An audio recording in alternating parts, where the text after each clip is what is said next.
오늘 우리에게 주시는 말씀 같이 보겠습니다.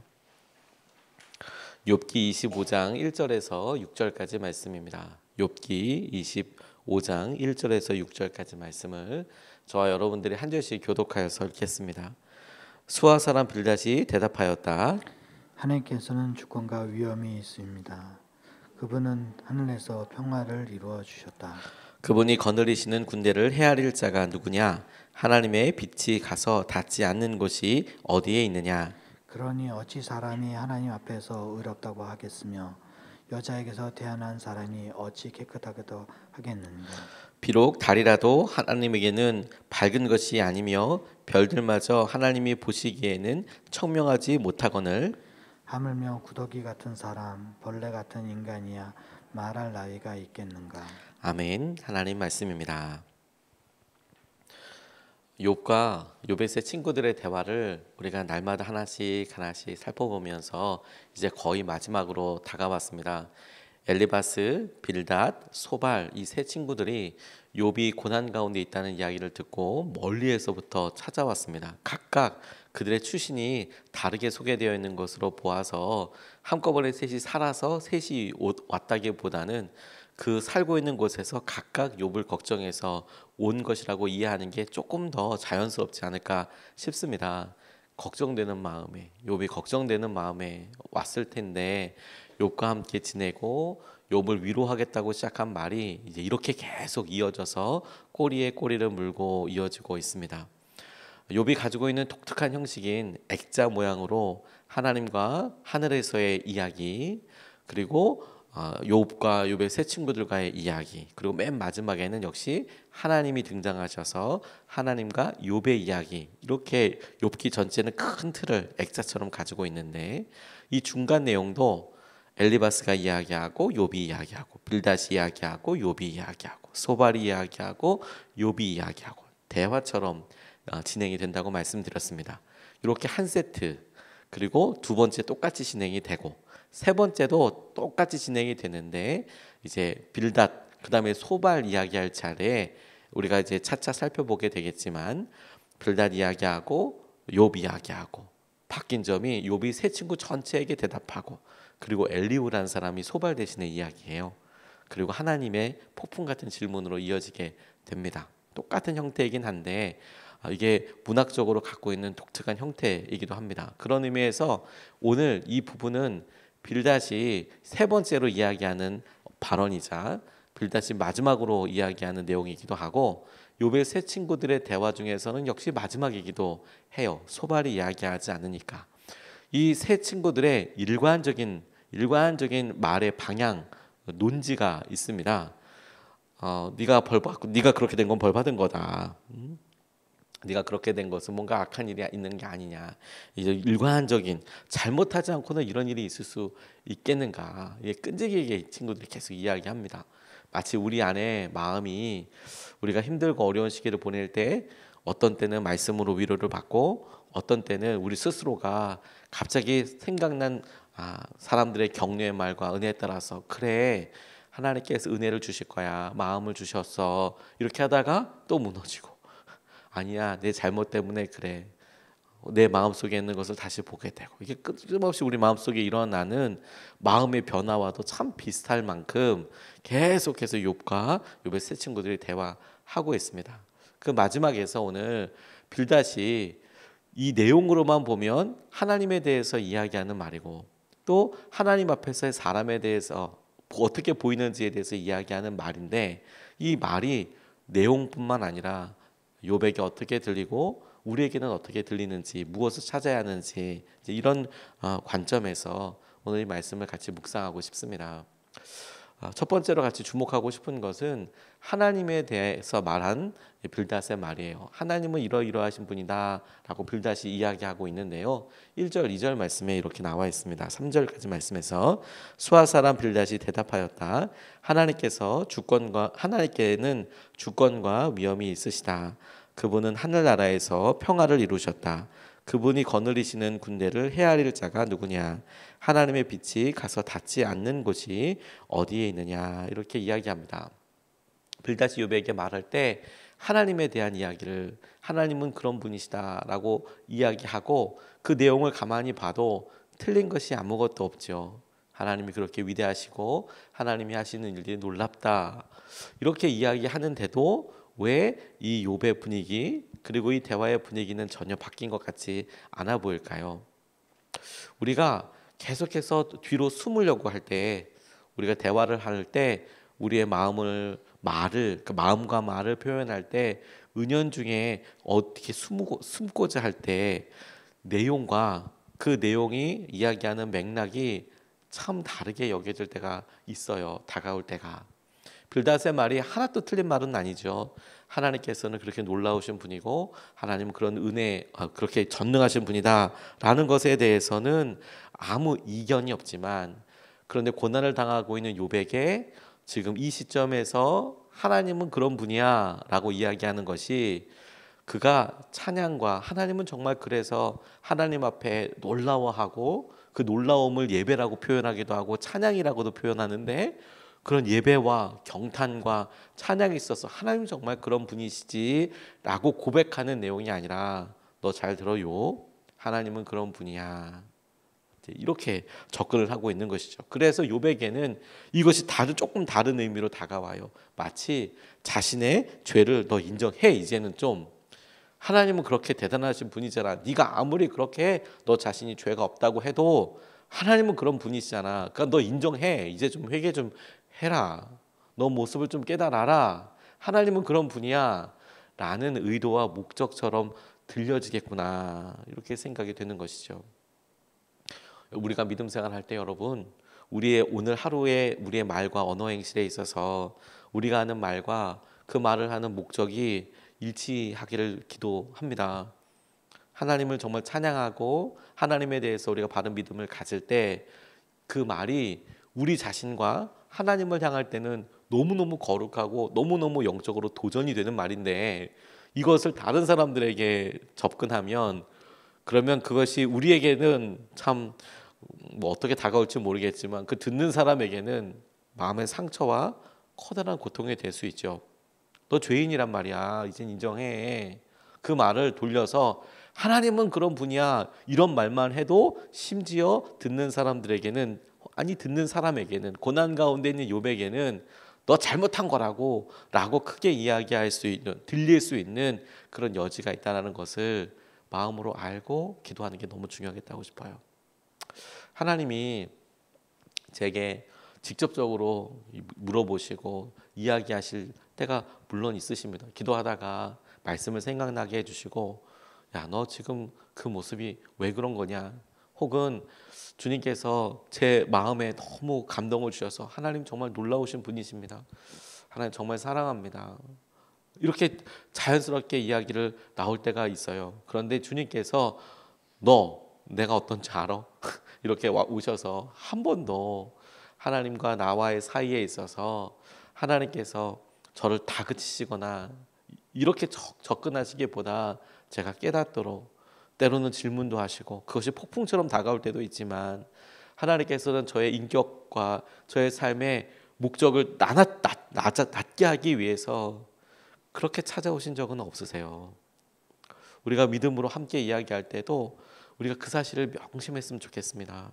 저는 목회를 하면서 우리 예수님의 사람들과 함께 이야기할 때 제가 얼마든지 틀릴 수 있다고 생각을 해요. 조심스럽지만 틀린 말을 전하지는 않지만 얼마든지 제가 틀릴 수 있다고 생각해요.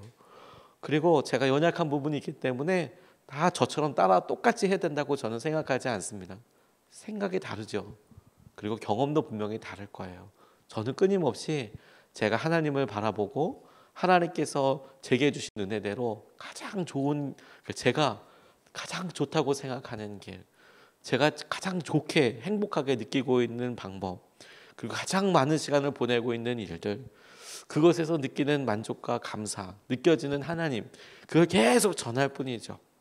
우리 가운데 어떤 사람들은 조금 더 다른 방법으로 하나님을 찾고 의지할 수 있겠죠. 그렇다고 틀렸다고 이야기하지는 않아요.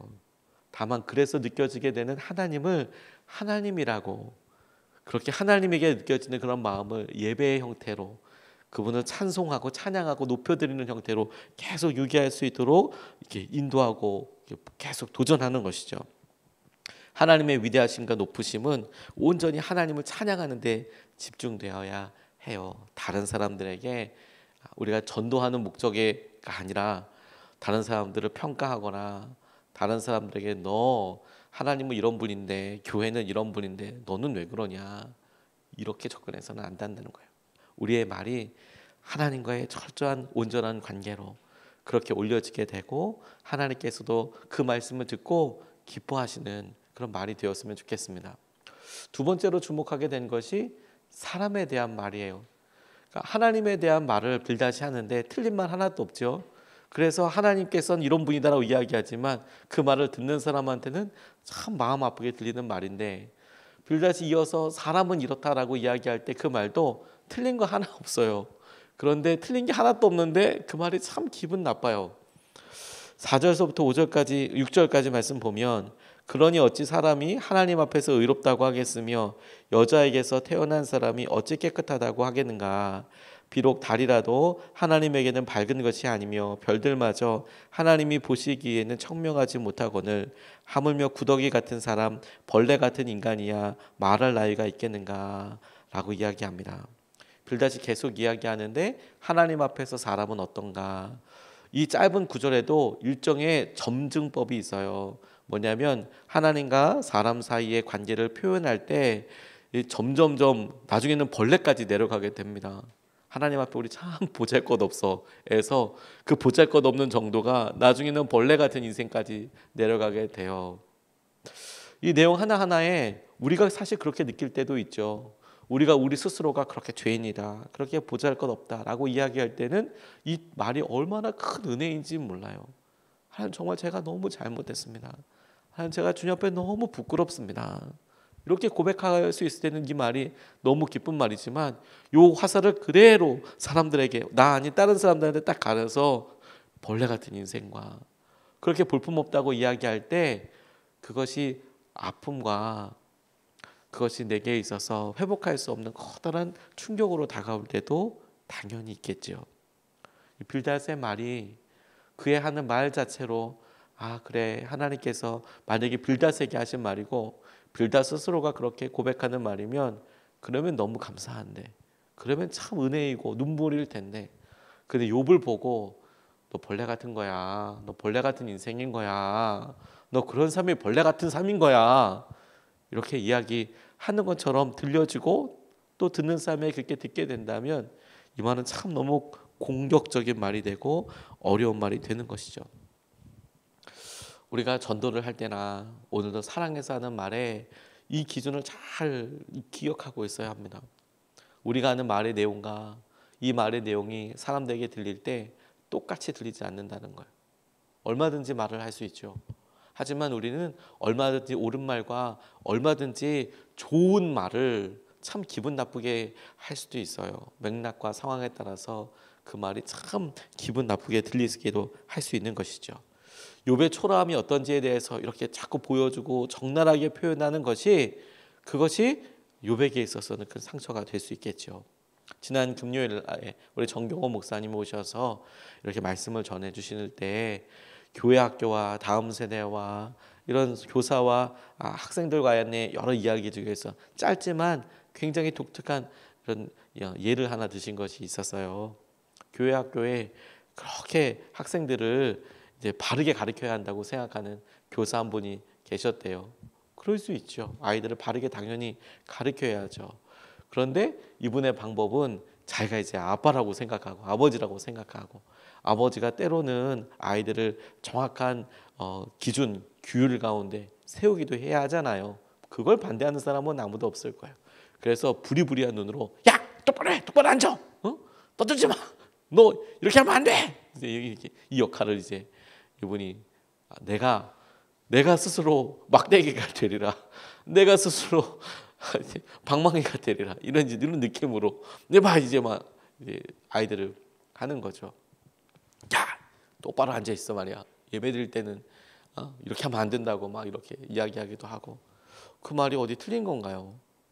아이들한테 꼭 필요할 수도 있죠.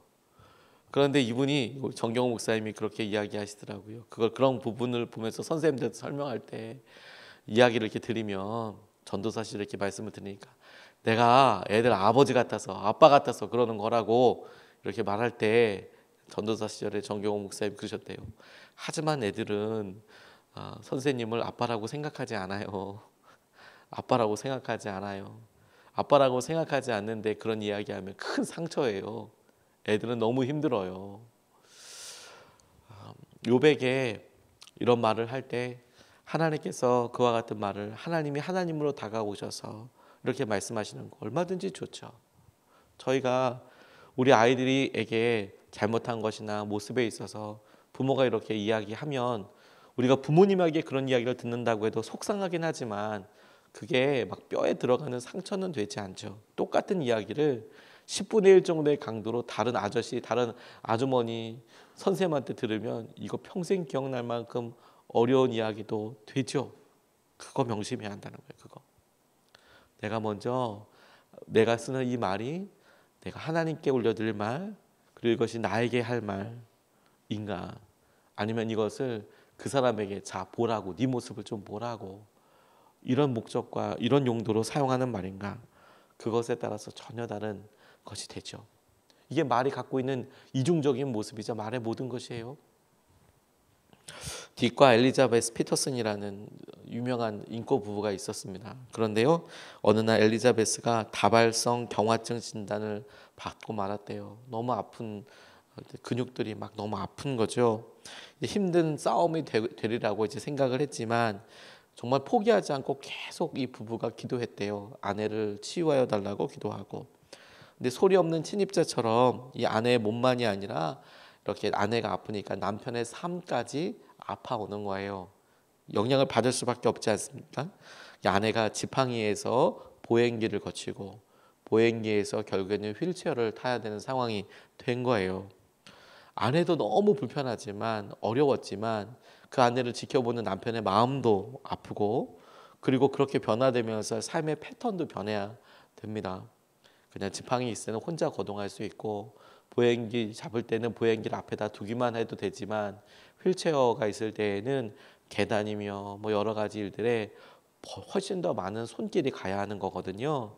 그리고 보호자가 더 많이 필요하고 심지어 보호자가 하루 종일 있어야 될 경우들도 있을 수 있거든요. 점점점 어려워지는 거예요. 부부의 삶도 급속도로 깊은 수렁에 빠지게 됐어요. 이 부부가 남은 믿음을 전부 짜내서 치유를 위해서 이제 기도합니다. 하나님 치유해 주십시오. 이렇게는 너무 어렵습니다. 치유해 주십시오. 아내가 낫게 해 주십시오. 가족과 친척, 교회, 여러 중보할 사람들한테 부탁도 하나님 기도해 달라고 이렇게 요청도 드렸대요.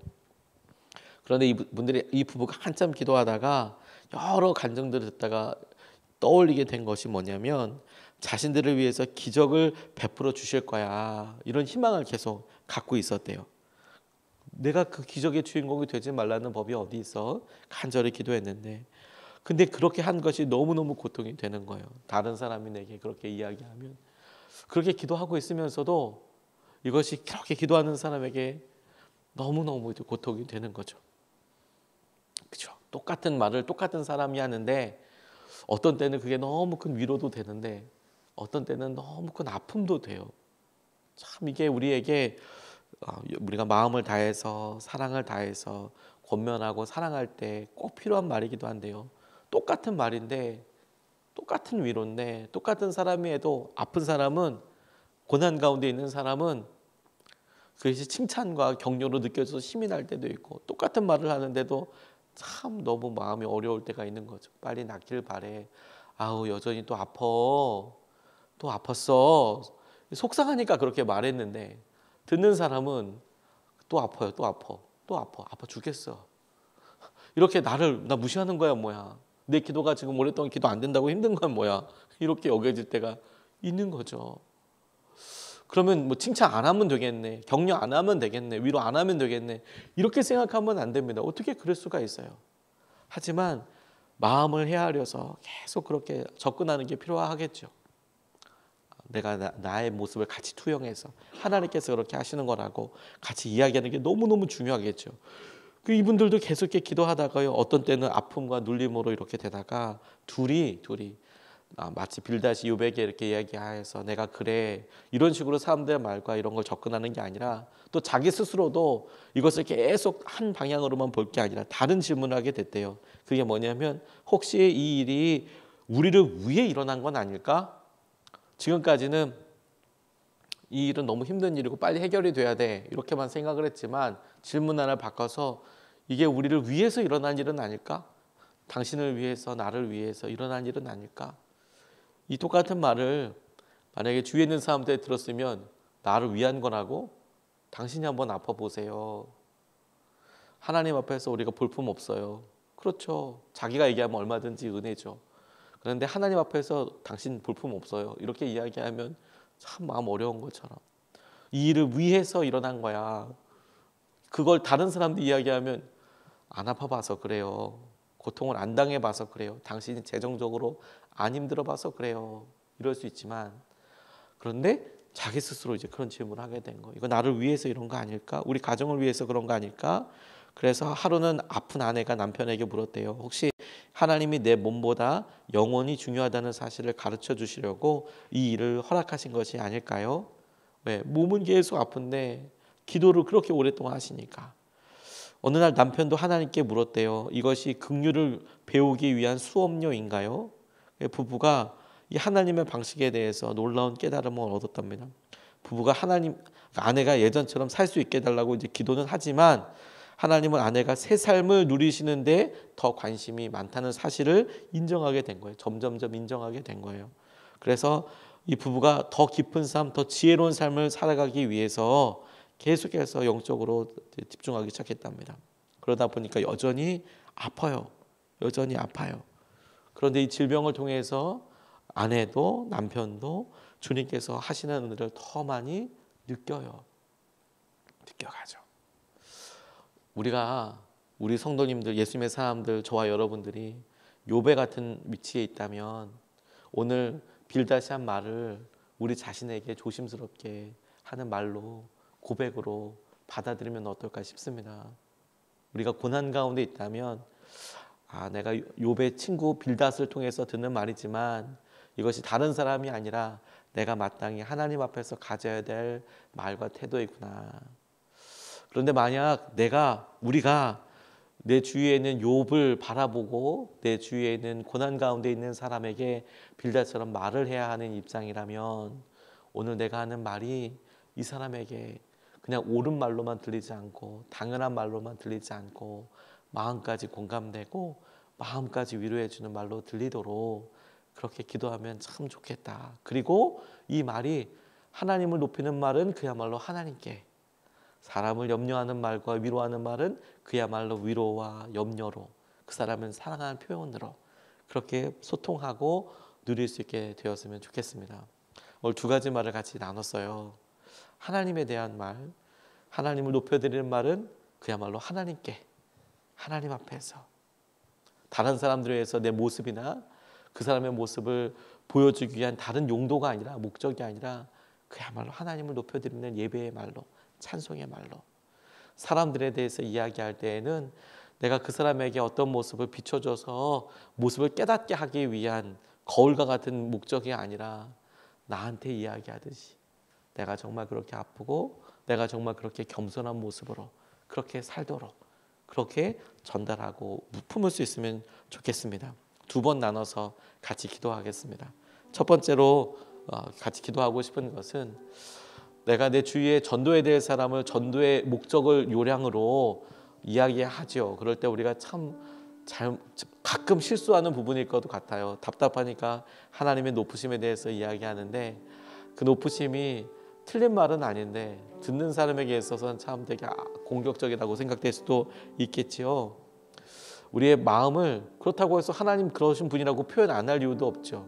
그러니까 온전히 진짜 목적대로 우리가 주님을 높여드리면 좋겠습니다. 하나님을 온전히 높이게 해주십시오. 오늘 하루 우리가 하나님을 정말 높이게 해주시고 하나님께 우리가 찬양을 드리고 우리가 감사의 고백을 하고 오늘 하루 24시간 주님과 동행하면서 하나님께 온전한 예배와 찬송과 우리의 고백을 집중할 수 있도록 인도하여 주시옵소서. 우리가 첫 번째로 같이 함께 기도하겠습니다.